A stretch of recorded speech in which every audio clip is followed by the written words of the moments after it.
Bastar Lok Sabha seat पर भाजपा प्रत्याशी महेश कश्यप ने जीत हासिल की है। उन्होंने यहां 55,245 वोटों से जीत हासिल की है। वहीं कश्यप ने 4 लाख से ज्यादा वोट यहां पर हासिल किए।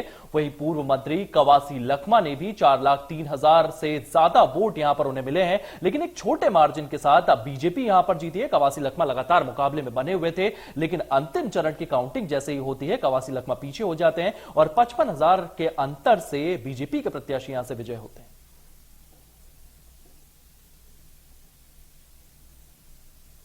की जब चर्चा होती है तो बस्तर की चर्चा होती है और बस्तर छत्तीसगढ़ का सिरमौर कहा जाता है।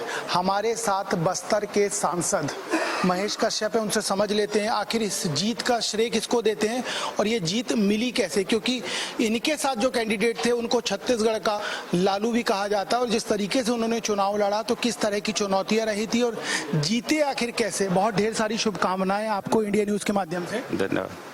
ये बताइए इस जीत का श्रेय किसको जाता है? देखिए, इस देश जिसका श्रेय हमारे देश के यशस्वी प्रधानमंत्री नरेंद्र मोदी जी का गारंटी को श्रेय जाता है। हमारे बस्तर क्षेत्र के सभी मतदाता भाई बहनों को इसका श्रेय जाता है और हमारे भारतीय जनता पार्टी के देवतुल्य ज्येष्ठ श्रेष्ठ कार्यकर्ताओं को, जिनका अथक लगन मेहनत और प्रयास से ये संभव हुआ, इसलिए इन सबको इसका श्रेय जाता है। भारतीय जनता पार्टी में हर कोई अपने आप को छोटा कार्यकर्ता ही कहता है, बड़ा नेता नहीं कहता। अब आप सांसद बन गए, आपसे पूछूंगा आप भी वही कहेंगे, लेकिन आपकी जो शुरुआत थी बहुत छोटे से कार्यकर्ता के रूप में आपने काम किया और आपके सामने जो प्रतिनिधि था वो लगातार विधायक रहा, मंत्री रहा और बस्तर का एक जाना माना चेहरा है। कितनी चुनौती थी वो चुनाव? देखिए, हमारे लिए कोई चुनौती नहीं था, क्योंकि हमारे देश के यशस्वी प्रधानमंत्री नरेंद्र मोदी जी ने मेरे जैसा गांव गरीब किसान का बेटा को बस्तर लोकसभा का प्रत्याशी बनाया, क्योंकि उनके दिव्य दृष्टि को मैं नमन करता हूं। हमारे यशस्वी प्रधानमंत्री नरेंद्र मोदी जी का, हमारे अमित शाह जी, हमारे जेपी नड्डा जी का मेरे जैसा कार्यकर्ता को भरोसा किया और बस्तर लोकसभा का प्रत्याशी बनाया। और बस्तर के जनता के ऊपर मेरा भी पूरा भरोसा था कि मुझे उनका आशीर्वाद मिलेगा और आशीर्वाद मिला। कवासी लखमा अपने आप को अजय जरूर बता रहा था और कवासी लखमा वही कवासी लखमा है।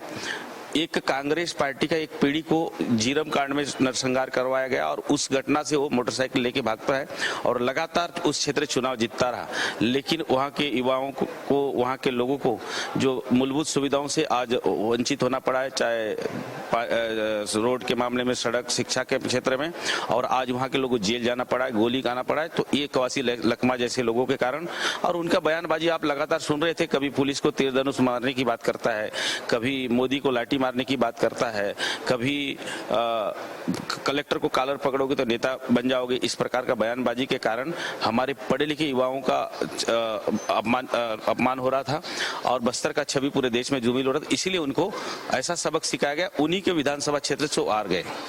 बड़ी बात आपने कह दी कि जब झीरम का जिक्र होता है तो कवासी का जिक्र होता है। इन्हीं के एक शीर्ष नेता थे, वो तो कहते थे जेब में सबूत है, निकालूंगा तो दूध का दूध और पानी का पानी हो जाएगा। ये क्या मामला था? अगर जेब में सबूत था तो निकाल क्यों नहीं रहे थे? नहीं, सबसे बड़ा सबूत कवासी लखमा है, क्योंकि उस घटना में मौजूद थे। वहां से वो मोटरसाइकिल लेके भागे हैं तो वो स्पष्ट है, उसका सबूत तो वही है। तो संरक्षण दे रहे थे। अब बिना संरक्षण का इतना बड़ा घटना का अंजाम कैसे दे सकते हैं? और वो बिना संरक्षण, अगर वो संरक्षण नहीं दिए होते तो उस क्षेत्र से कैसे लगातार चुनाव जीतते हैं? जहाँ नक्सल प्रभावित क्षेत्र है वहाँ पुलिस जा नहीं सकता, वहाँ प्रशासन का कोई अमला जा नहीं सकता था और वो वहाँ से चुनाव जीतता था। आपकी जीत कई मायने में बड़ी उपलब्धि है, क्योंकि कांग्रेस के प्रदेश अध्यक्ष वहीं से सांसद है, टिकट तो मिला नहीं, लेकिन वो सीट भी गवा बैठे वहाँ की। देखिए, कांग्रेस पार्टी का ऐसा दुर्दशा है, आपने देखिए आप लोग सब पूरे देशवासी देख रहे हैं।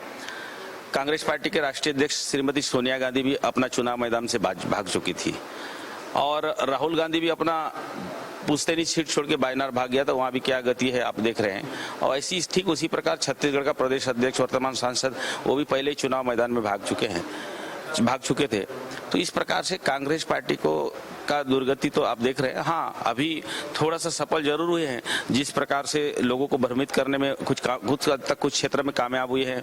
हमारे बस्तर क्षेत्र में हमारे लोगों को कि अब अगर मोदी 400 पार के साथ अगर चुनाव जीत के आएगा, आरक्षण खतरे में हो जाएगा। हमारे एसटी वर्ग के लोग इस प्रकार भ्रमित कर रहे कि आरक्षण खत्म कर देगा। कई लोगों को बोल रहे थे कि हमारा सरकार आएगा, महिलाओं को भ्रमित करने में लगे थे कि हम इस तरह की बात कर रहे थे, इसीलिए 400 पार नहीं हो पाया। क्या यही वजह है? हाँ, ये भी एक वजह है और कई जगह जातिवाद का खाट खेलने में लोग सफल हुए, कई जगह आरक्षण के नाम पे, कई जगह क्षेत्रवाद के नाम से, इस प्रकार से। और जितने भी IND गठबंधन के जो चोर मौसेरा भाई वाला जो गठबंधन है, तो ये लोग आपस में मिलके कुछ हद तक सफल जरूर है, लेकिन ये ज्यादा दिन चलने वाला नहीं है। मोदी खिलाफ सारे दुश्मन एक हो गए, अब हम सब भाई हैं, इस टाइप का हो गया। हाँ, वही पूरा देश के सामने स्पष्ट है। उसी का परिणाम है कि कुछ हद तक हमारा जो कुछ क्षेत्र कुछ एरिया में हमारा नुकसान हुआ है, लेकिन आने वाला समय में जी। अच्छा, एक सवाल और है, बस्तर के विकास को लेकर, नगर नार को लेकर, NMDC को लेकर तमाम तरह की चिंताएं और चर्चाएं होती हैं, निष्कर्ष कोई नहीं निकलता। आप अब दिल्ली जा रहे हैं, ये सब चीजें दिल्ली के हवाले ही होती है, तो क्या रोड मैप है, कोई सुझाव है बस्तर के लिए जो दिल्ली में कहा जाएगा जब आप पहली बार बात करेंगे बस्तर की? तो देखिए, बस्तर केरल राज्य से बड़ा, इजराइल बेल्जियम देश से बड़ा क्षेत्र पल रहा है, और बस्तर के लोगों को आज़ादी के 77 वर्ष के बाद भी बहुत सारे मूलभूत सुविधाओं से वंचित होना पड़ा है। चाहे रेल की बात करें, स्वास्थ्य की बात करें, शिक्षा की बात करें, स्वच्छ पेयजल की बात करें, ऐसे बहुत सारे मूलभूत सुविधा से वंचित है। और रही बात NMDC की, NMDC बयलाडीला का जो लोहा खदान है, विश्व का एक सबसे बड़ा लोहा खदान में से है। उस लोहा को कांग्रेसियों ने जापान के साथ समझौता करके बेचा। वहाँ बस्तर के लोगों को क्या मिल रहा था? कुछ नहीं मिल रहा था, लेकिन हमारी सरकार ने तो प्रयास तो किया, NMDC इस्पात संयंत्र स्थापित कर दिया, और वहाँ इस्पात संयंत्र के माध्यम से बहुत सारे लोगों को रोजगार मिलेगा, और बस्तर के विकास के लिए मील का पत्थर साबित होगा NMDC का संयंत्र, और बस्तरवासी को लाभ मिलेगा। एक आखिरी सवाल, दादी के लिए कोई सुझाव? अब दादी के बारे में मेरे को ज्यादा कुछ नहीं बोलना है, क्योंकि अब हमें तो पता चला है, पहली बार दादी को चुनाव जैसे हारे और हॉस्पिटल में जाना पड़ा है, क्योंकि उसी के क्षेत्र से इतना बड़ा उनको जो सदमा लगा है। तो इसीलिए अब आराम करना चाहिए और राजनीति संन्यास ले लेना चाहिए। बहुत बस्तरवासी को छुतिया बनाया है, बस्तरवासी को अब उनको सबक सिखा दिया है, जिसके चलते वहाँ के लोगों को रोड, सड़क, बिजली, पानी से वंचित होना पड़ा है, रोज गोली खाना पड़ रहा है, रोज जेल जाना पड़ रहा है। तो इस कवासी लखमा जैसे लोगों को अब उनका चलने वाला नहीं। दादी यानी कवासी लखमा को राजनीति से संन्यास ले लेना चाहिए, लेकिन हमने बस्तर के लिए बहुत कुछ किया है, आगे और भी करेंगे। इस रोड मैप के साथ मोदी की सरकार बनी और मोदी की सरकार के भरोसे बस्तर को बदलने का प्रयास करेंगे, ये महेश कश्यप कह रहे हैं। दूसरी बात यह है कि चोर मौसेरे भाई हो गए इंडी गठबंधन, अब वो गठबंधन क्या कर पाएगा क्या नहीं, यह आपको कुछ दिन में पता लग जाएगा। इस समय सहयोगी शिवाजी राव के साथ दीपक विश्वकर्मा, इंडिया न्यूज।